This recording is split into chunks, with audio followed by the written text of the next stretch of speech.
Worth the money, very light and with a good gear. My longest trip at moment 29.5 miles, also very easy to ride on road, steep slope.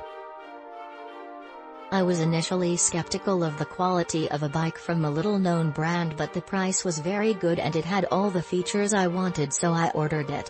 There is some assembly required that includes attaching the handlebars and front wheels. The manual was well written, but it was not specific for the model, and so this made it confusing. The most challenging setup part is tuning of the disc brakes and the derailleur, which can be difficult if you don't have experience with tools. If you are a novice mechanic, you should probably take the bike into a shop for an initial tune-up. Overall, the bike looks great and seems solid. The parts, especially the disc brakes, are obviously low-end and so they can be harder to adjust, but they work fine once tuned. Given that many alternatives are 2x the price of this bike, I think it is a great deal and is good for fitness and commuter uses. I'm going to write a quick review over the Hiland Clifford. First, I'm a cyclist. I commute to work by bike and I fix my own bikes. I'm not an expert, but I know my way around bikes. This bike is perfect for adventures, touring, or commuting.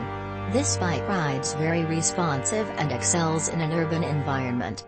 It's very important to look for a 70% gear ratio if you're going to load up and go cross-country.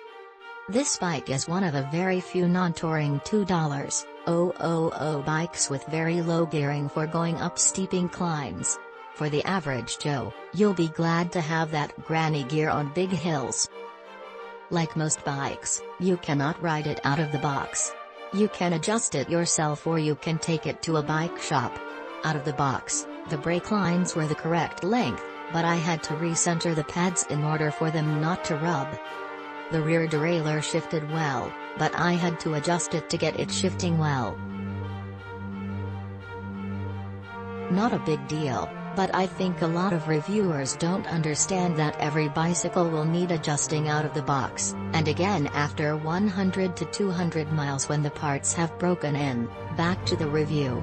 This is a very popular design for hybrid bikes. Trek and Cannondale also sell similar bikes, but at a higher price. I bought this bicycle to tour the Southwest, and it's held up well. I went 60 to 70 miles around Red Rock Canyon and it thrived. It's made of aluminum, so it'll resist the elements a little bit better than a steel bicycle. The disc brakes are really good. I was riding about 10 to 12 miles per hour, and had to stop quickly to not hit a big hole. I was able to stop quickly, and even skid the back tire. Click link in description for more reviews.